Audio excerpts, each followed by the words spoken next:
Sabe aquela sensação de que o mundo ficou pequeno, que tudo e todos estão, sei lá, a um clique de distância? Pois é, de onde veio isso? Nesta nossa análise, a gente vai fazer uma viagem no tempo para entender exatamente isso. Como a globalização não só conectou o mundo, mas na prática encolheu o planeta, mudando para sempre o jeito que a gente vê o tempo e o espaço. Então, o nosso roteiro é o seguinte: a gente começa entendendo essa ideia de aldeia global, depois volta lá no comecinho de tudo, na sequência a gente pisa no acelerador com a era das máquinas e, para fechar, a gente aterrissa na quarta revolução que está acontecendo agora. Bora lá? Ok, vamos começar pelo agora, pelo nosso dia a dia. Bem-vindos à aldeia global. Antes da gente mergulhar na história, vale a pena entender o mundo em que a gente vive hoje. Um lugar super conectado, mas que ao mesmo tempo parece nos deixar cada vez mais divididos. Como é que pode, né?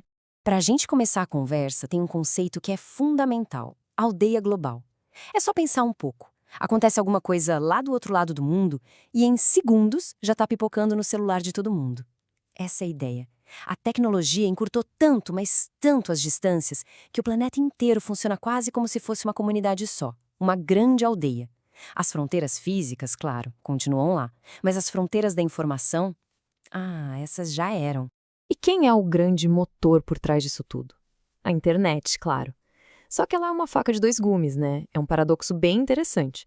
De um lado, o acesso à informação ficou muito mais fácil, a gente se conecta com gente do mundo todo, surgiram novos jeitos de trabalhar, mas, do outro lado, a mesma internet abriu a porteira para as fake news, para o isolamento social e ainda tem toda a questão da privacidade e da desigualdade digital, de quem tem e quem não tem acesso.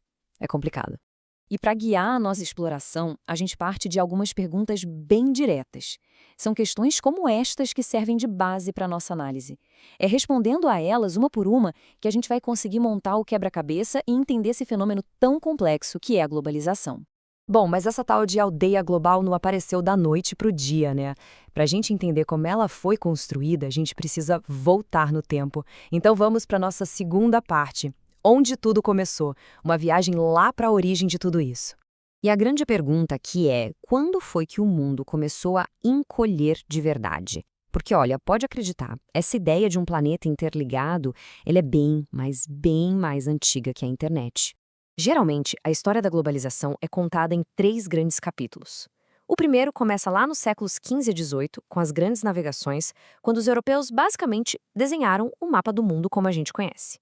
O segundo capítulo vai do século XIX até 1945.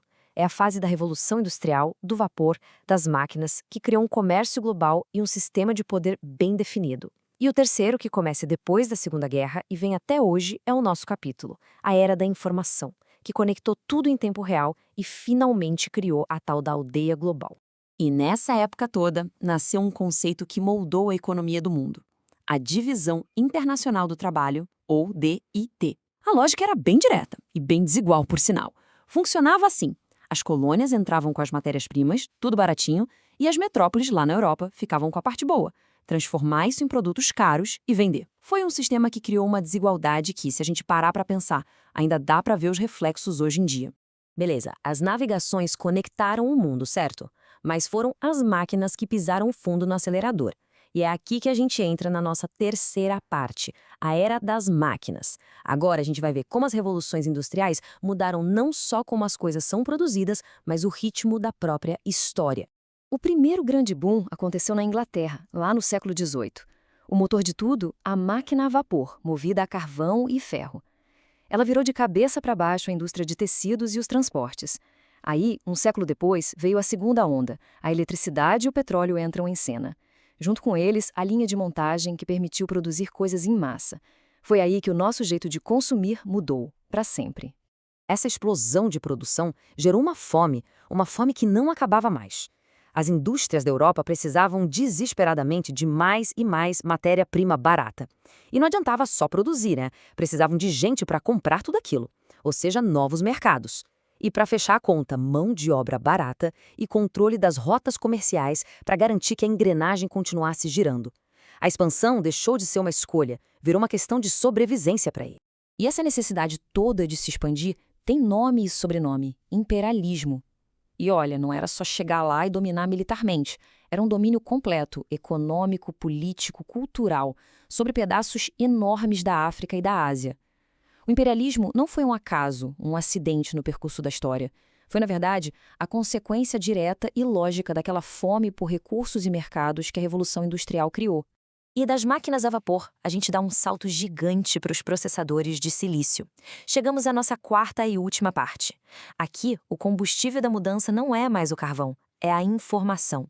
Pois é, a quarta revolução chegou e a gente está vivendo bem no meio dela.